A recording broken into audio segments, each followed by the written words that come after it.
stop doing this if you want next level success. Many, many, many women have created a lot of success in their lives through certain strategies such as overworking, hustling for worthiness, perfectionism, being in control all of the time. And these strategies have brought you so far. Now, you're a woman who wants to make a huge difference in the world. You are ambitious, you are driven, you want more. You see problems that you want to fix. You want to contribute positively to this world. And your drive and your desire for excellence and your deep yearning to make a change in the world are part of why you're successful. Now, you've gotten to a stage where all the things that used to work before are actually holding you back now.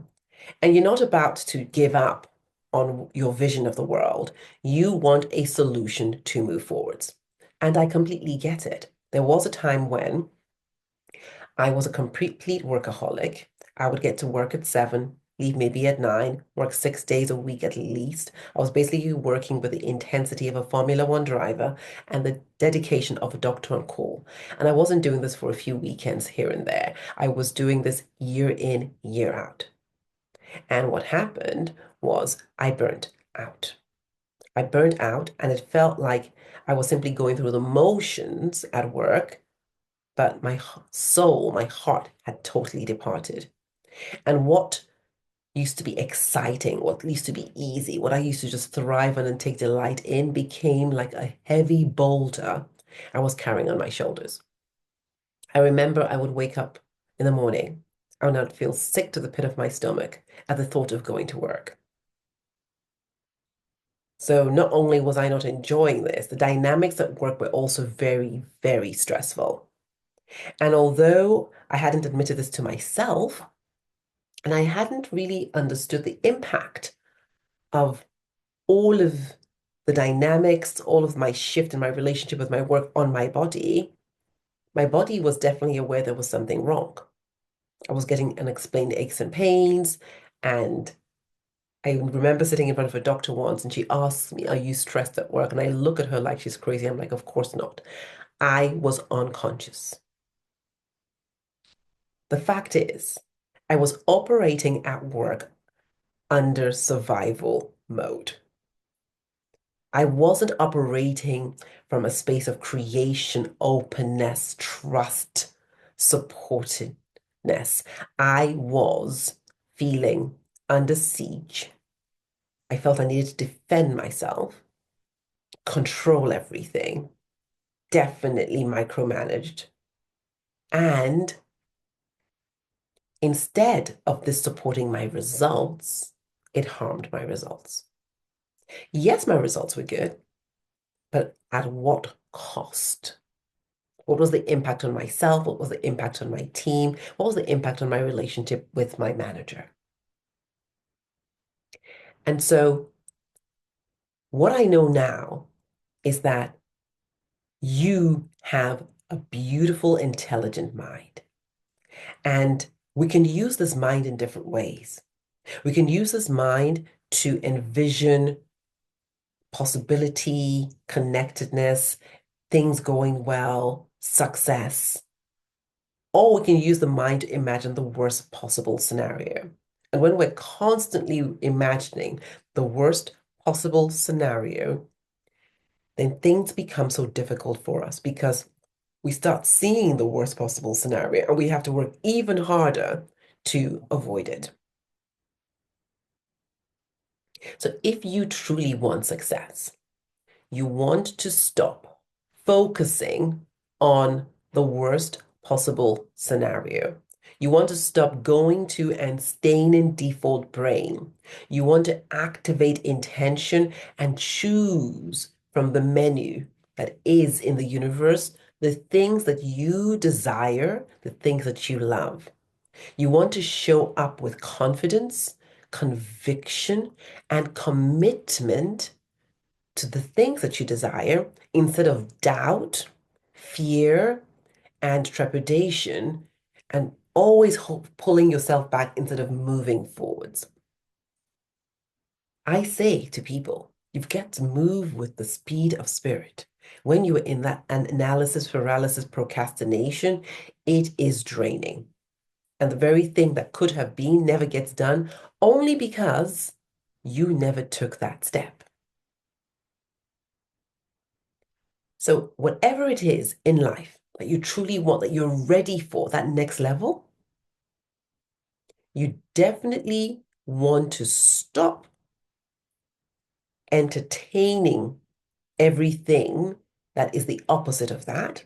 And you want to start leveraging your mind, your imagination, your thoughts, and investing in the stocks that you desire. Outside of yourself, you see the results of your thoughts, your feelings, whether they're conscious or unconscious. And if that is the result of your thoughts and feelings from the past, then you better choose your thoughts and feelings now so that going forwards, you will see the fruits that are based on those high vibrational thoughts and emotions. So you are not powerless. You are a powerful master of your reality. And the moment you truly get that, you get that with every fiber of your being, then you can stop feeling resentment and anger about things that happened in the past, or even maybe are still happening now. And you can sit in the gratitude that you are able to choose a life that you truly want. And let's be clear, you may be saying, I want more money, or I want more love, or I want more this and that. And it may not be true from inside of yourself. Not everybody really wants more money because having more money means having more responsibility. You've got to choose what you do with it. Not everybody wants a relationship because having a relationship means being open, being vulnerable, experiencing intimacy. Some people are not ready for that. And so, if you truly want more money, if you truly want more better relationships, if you want better health, then you've got to become a different person. You've got to actually change your mind. Your mind gets to up level to the new dimension of whatever it is that you claim you desire. So if you've been claiming consciously you want something and it's not happening, just like when I used to say, oh, I want a relationship, and I didn't have a relationship. And I had to sit down and say, look, Bolo TV, what's going on? The problem is not that they're not good men out there. That is not the problem. I had not simply overcome the barriers to connecting with and being with a good man. Today, having found and recognized my soulmate, I would love every single woman to experience a love like I do, to experience a love that is so sure, that is so beautiful, a love that just makes me filled with gratitude that every other relationship did not work out. So, this is how I want you to look at your life. Every single thing that happened that was painful, that was a disappointment. How can you start looking at all of those experiences and saying, that was for my own good. What was the good in it? What was it that I could learn from that? Or when opportunities come your way, instead of regarding them with suspicion, thinking, oh, what a wonderful opportunity. What's the opportunity here for? It could be to learn something. It could be a lesson. It could be simply something that is going to increase your knowledge. It could be to grow you in resilience. It could be to increase your wealth or your love or your health, whatever it is. But if you're not intentionally looking for the blessing in every single experience, then you will not find it.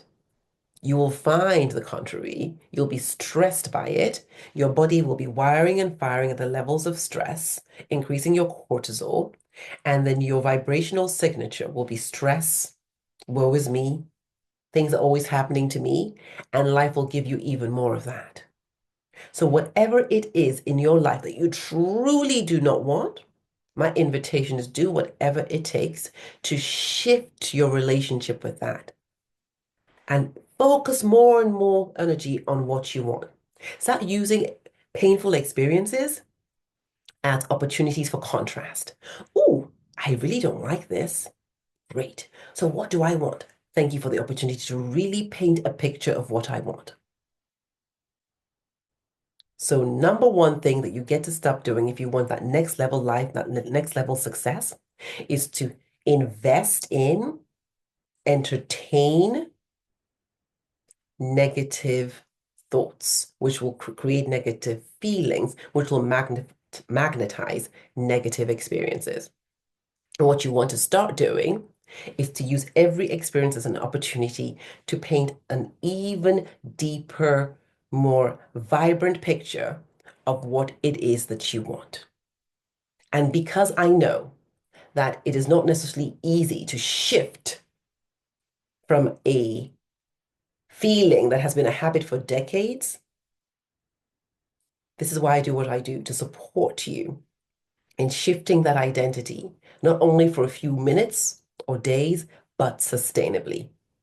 Share with me in the chat what comes up. What's the emotion that you often experiencing? Like, why does this thing keep coming back?